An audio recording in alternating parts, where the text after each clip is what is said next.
there, and welcome to Canceling COVID. I'm Tanya Riven. So glad to be a part of your Tuesday morning. Yeah, working out a few kinks. We had a break last week, but certainly thrilled to be here with you. And today, the focus is about mental health. Again, mental wellness. July is Minority Mental Health Awareness Month. And a great conversation coming up with not Doctor, I got Dr. Trasha Black for sure. That conversation is coming, but also with Fonda Bryant, who is just out doing amazing things and keeping the conversation on the national level, as well as taking care of what's happening here locally. Again, real resources, as well as real talk, real people here to keep you informed because we care about our community. I want to say thank you to our sponsor, Groundwater Solutions, groundwater-solutions.org, 704-596-0505, 704-596-0505. So a lot happening, and we know that our community tends to be the one that's always impacted and always dealing with what's been happening when it comes to the whole issue of, you name it, whether it's finances, the economy, whether it's education, whether it's social, the impact is just tremendous. And Dr. Trasha Black, she is, of course, one of our experts. Her specialty is a minority health and a minority or mental wellness. I've got her joining this conversation. Good morning, and thank you for taking the time to join us. Good morning. Thank you for having me. Absolutely. And of course, you're with us every Tuesday. We're so grateful for that, grateful for your support. It's National Minority Mental Health Awareness Month. And, you know, my next guest, which I pre-recorded, talked about the impact of suicides that's happening in our community alone. We talked about why this awareness month is necessary and trying to remove some of the, I guess, what we've had in our community for generations, the stigma around talking That about this. stigma. Hmm. Yeah. This is where you really get cooking because this is your area of This is expertise. my heart right here. Yeah, absolutely. So kinda weigh in on, what people should be doing, especially as a part of, Minority Mental Health Awareness Month. Well, I would say, first of all, let me say I love Fonda. She and Uh-huh, I have done many programs together, and she is very supportive of the absolutely. call of mental health and awareness in our community and across the nation. Uh-huh, I think the most important thing that we need to do is acknowledge that mental health and wellness must be a major issue and concern in our community. We need right. to have dialogue. We need to have programs. I was talking to someone just this morning, another therapist. I actually had a very long conversation with the pastor this Uh-huh, morning as well about, what are you doing inside the church to build the people who are sitting in the pews? We right. know that we all have areas of brokenness. We all have a brain. Therefore, we all have mental health. Sometimes we will have programs and we'll start dialoguing about mental illness and mental health awareness. And some people will say, "Oh no, I don't have that." Well, you've got a brain, that means you've got mental health. Just like you Absolutely. have a body and you have physical health. It Uh-huh, is a fact. We all have it. So we all have to address how well we're taking care of it, how well we are addressing what we think, what we feel, and what we do. That is really what mental health is all about. The patterns of ways that and life kind of beats us up, and we start thinking that life is scary or yeah. life is hard and it's not worth living. Those thoughts they begin to impact our feelings, and then when our feelings change, it changes the way that we act and behave, how we interact with other people. Whether we're confrontational, whether we're aggressive, whether we're passive, and we let folks just kind of walk all over us. So That's let me all jump in related to here. mental health. And so you mentioned that this is your passion. Are you aware of any special events that are being held this month? In response to that, you acknowledge Fonda, and yeah, she's doing some amazing work as well. And clearly, you're working in our community to address that and to heighten awareness. Mhm. Anything special that you guys got happening over there around this? Well, we're always doing outreach events in education. So this month is no different from any month for us. We're Okay. constantly hosting events in the community, partnerships, typically with houses of faith and Uh-huh. organizations that serve people to get in those organizations and talk. We have not targeted anything specifically for minority mental health awareness, but now that I'm here, that's something we absolutely have to do. Well, one of the things that you mentioned, one of the points that you already brought up was the houses of faith, and that's a conversation that we kind of dwell on. I want to shout out Living Waters, though, Hmm. jump in and all the great work that she does, and she's got her conference coming up this year. I'm a part of that Hmm. Hmm. because, again, I try to be transparent with what we're dealing with, and I made a commitment to normalize the conversation around therapy and mental health, but the whole idea of having a separate month set aside to focus on minorities, there may be some people there saying, well, why is it necessary? I mean, so many people are dealing with mental health. What would you say to that question? I think historically, we definitely people of color believe that things like suicide and depression and all the other areas of mental illness don't impact us. Mhm. Myself, even being in the profession that I am, I think I had stereotypes that, well, that's not something that we do. And I had to learn early on, about 20 years ago. I was working on a college campus, and I would be responding to suicide attempts on the campus. Mhm. Wow. And the majority of the students that I responded to were students of color. And it was Mm. it challenged everything that I believed about mental health, suicidal ideation. It really made clear to me that life happens to all of us, and we have the same responses as any other culture. And so I think it's important in minority communities that we all are aware of that, and that we get information about it, so that we don't all sit in the dark, especially when our children are crying out and we think, oh, they don't mean that, they're not hurting that bad, and many times they really are, and So, we Dr. ignore Black, it. what would you like to see in addition to just the 1 month of acknowledging minority mental health awareness? What else should be done? What else could be provided? Well, I think one of the things that we are doing is really working on integrated healthcare.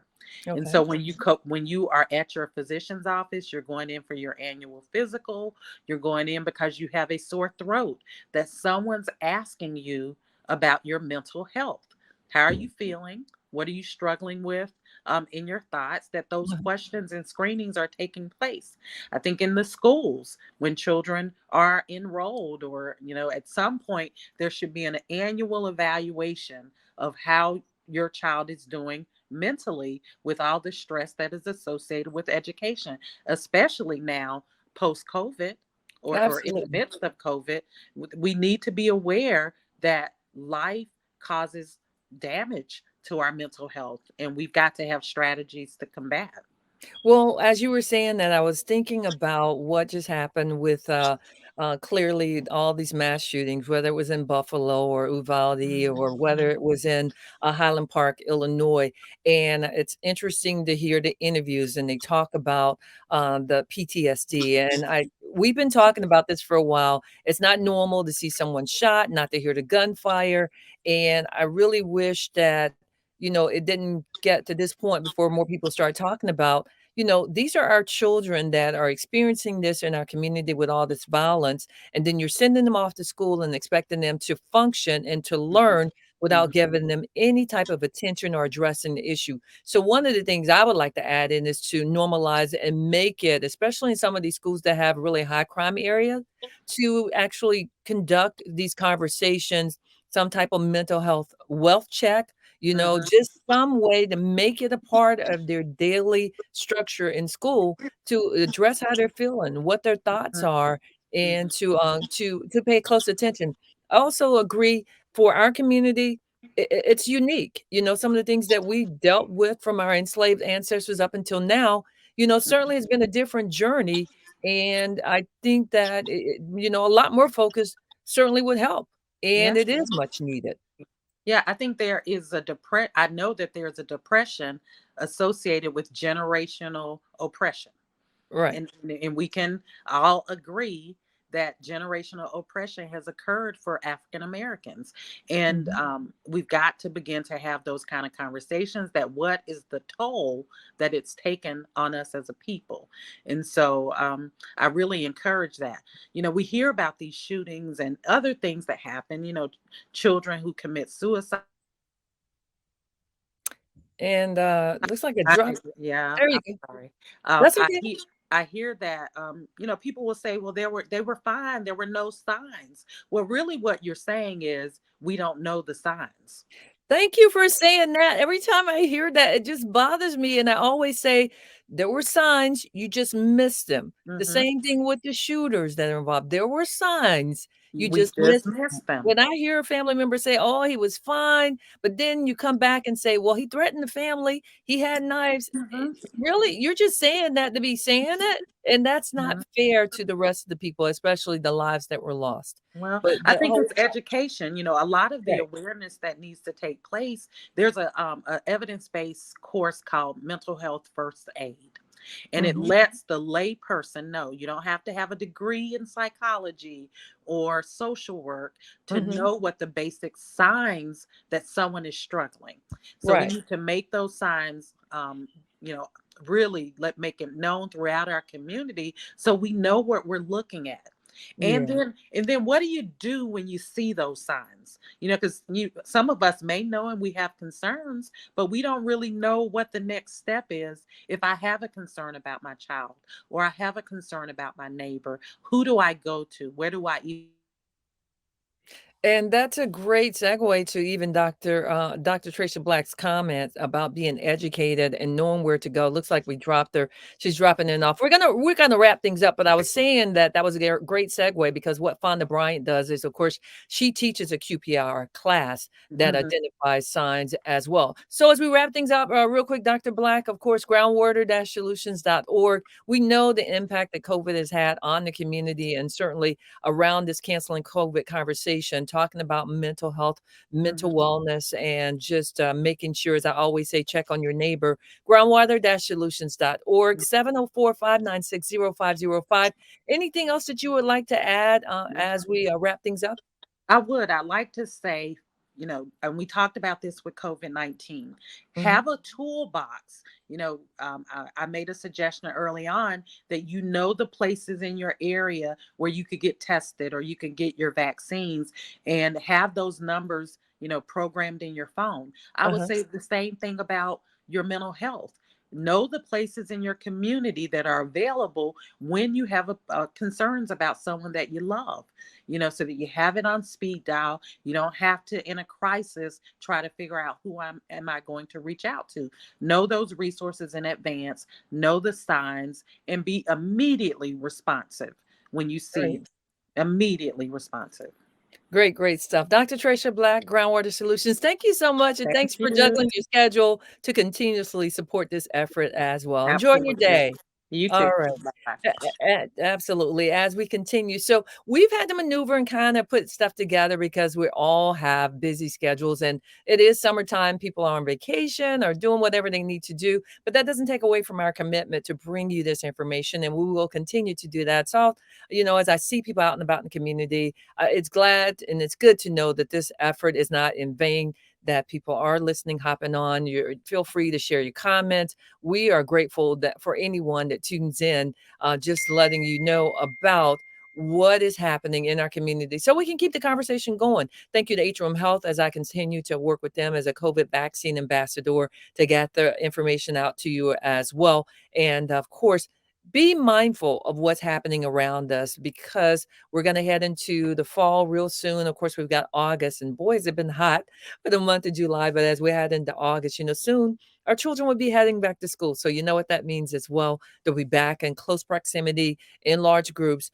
We could never do this without our sponsors. Thank you to Groundwater Solutions, groundwater-solutions.org, 704-596-0505, 704-596-0505. So I know you're enjoying this hot weather. I know you're enjoying family and friends. It's like the breakout, man. It's something every day, and I love, love, love it as well. We get a chance, kind of like to make up for lost time is like what it seems like. My calendar's always full. But the best part about it is you can go into these environments informed that someone's not wearing a mask and you prefer to wear one. People seem to be more respectful. Also, if you're around someone and they're showing some type of symptoms or signs, I don't think anyone's offended. I was around someone yesterday and they were coughing, and I said, "Hey, is she sick?" "Oh, no, she's okay." "All right, well, I'm just going to put my mask on just to make sure." And that's where we've evolved. We've got a lot of work to do, but it's just great that we can have this conversation and people know without getting angry and fighting back. The pandemic has really taken a toll on us in so many ways. And I always talk about mental wellness, and I really push for making sure that we start normalizing the conversation around therapy.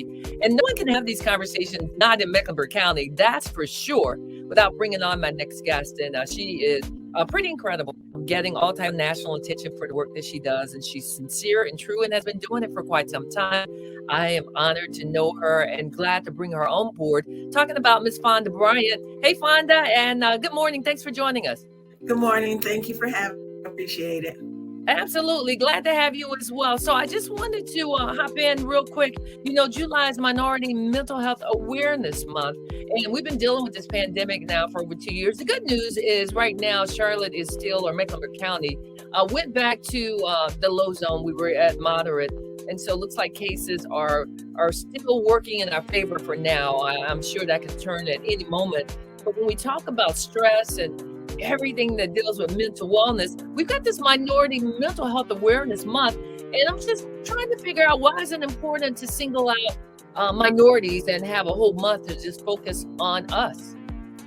Well, we really do as advocates. We focus on everyone 24 hours a day, 7 days a week, 365. But Minority Mental Health Month is very important because B.B. Moore Campbell, who is named after, was very instrumental in helping us come along because of her own family dealing with mental health issues. And just like in the Black culture, for the most part, we always sweep it up under the rug. We don't talk about it.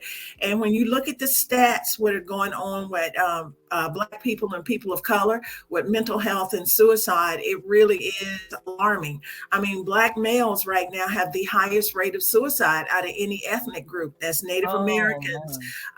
That's Native Americans, Asians, Polynesians, Samoans. Black males have the highest rate of suicide. And for Black people, we die every 4.5 hours. So the thing is that if we don't do a better job on the front end of educating people, early detection, we're going to continue to see the suicide stats rise for people of color.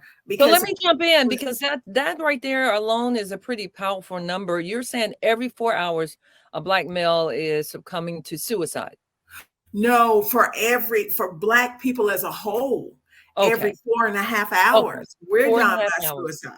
That's but still a very powerful number. It is. But Black males have the highest rate of suicide out of any ethnic group, and that's alarming. That's alarming. Okay, I apologize. I misunderstood that. So for Black people, no, that's okay. Every 4.5 hours, there's a Black person that's committing suicide, and the Black male leads in the suicide rate right now in this country, which kind of leads to my next question is, what makes the struggle for minorities, the mental wellness struggle, so unique? I mean, obviously, we know the trauma from our enslaved ancestors, but what else makes our struggles more unique than others? Poverty, racism, and also the fact that how we've been raised from culture, from generation to generation. There's a stat that says 63% of Black people believe a mental health condition is a personal sign of weakness. I truly believe that's higher. I truly believe that's higher. And then when you think about our culture with religion, we've always been taught, pray about it. Don't claim it. Give it to God. It's a sign of weakness.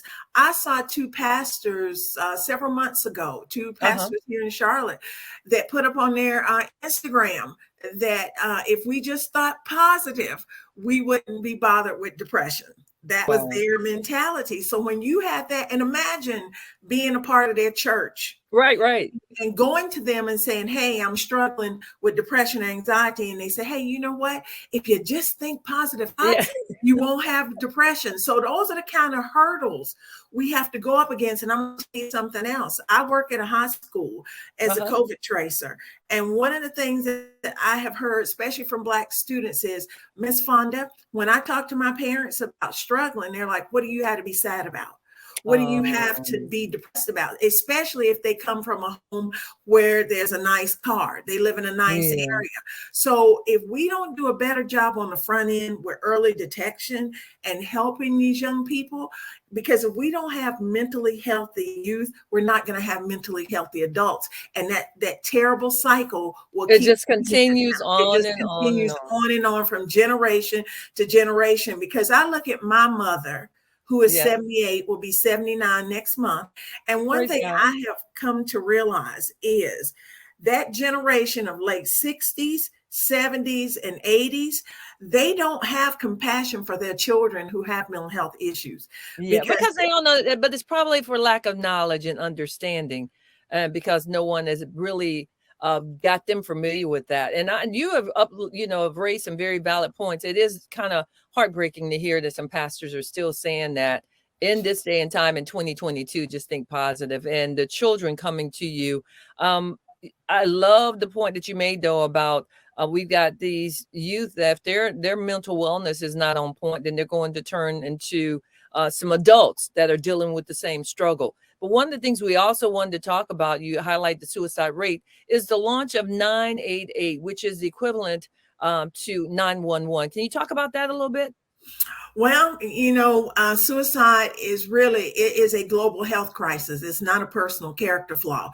Hmm. So we are dealing with at least 125 Americans every day that die by suicide. 17 veterans a day are taking their own life. And then we have close to 4,000 Americans attempting every day. And that's just in the US.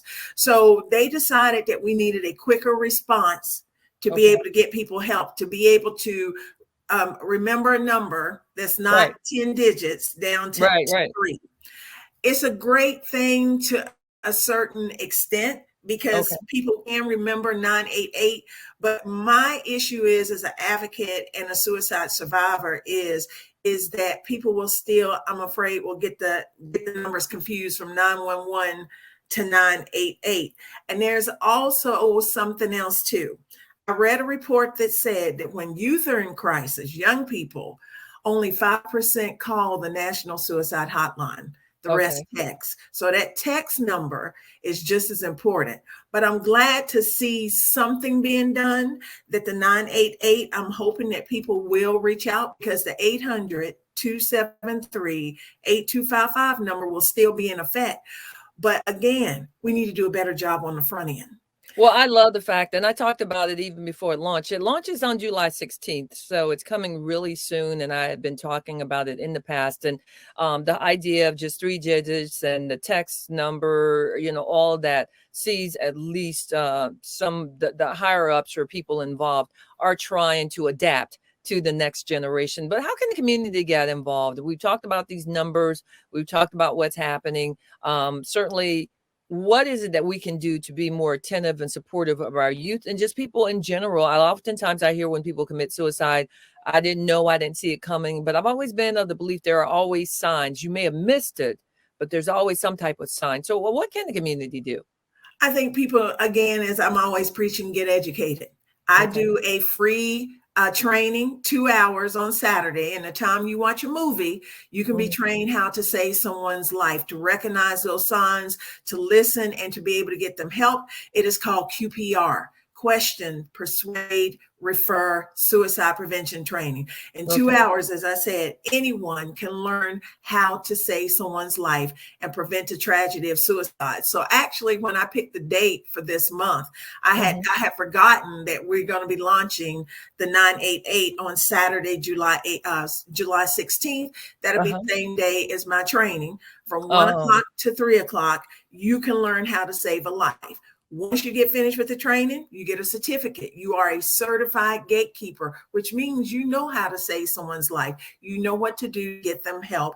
You also get a resource card, and you get a QPR booklet that kind of goes back through the training a little bit. But that Okay. training is invaluable and it saves lives. And the great thing is like I said, anyone can prevent the tragedy of suicide, from a youth to adults. And I'm very proud at how many youth I've trained as well Uh-huh. as adults, but more people need to be trained. Everyone needs to be trained in So this. how do they enroll? I put the information up, but how do they contact or get enrolled in the program? Well, what they do is they can reach out to me on Facebook under Fonda Bryant. They can reach Okay. out to me on Twitter or Mhm. Instagram as Proud Mom 72, and Okay. I will send them the link and the flyer, because my flyer has my email address on it, so they can reach Okay. out to me.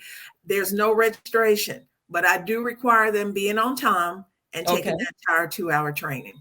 So maybe you could send it to the pastors that you saw post on social media. Hey, you might want to share this with your membership, your congregation, as an as another option. There are ways to express, without being rude, because that would be a great way, a great outlet for them as well. Now, let's talk about how people can get involved besides your QPR training.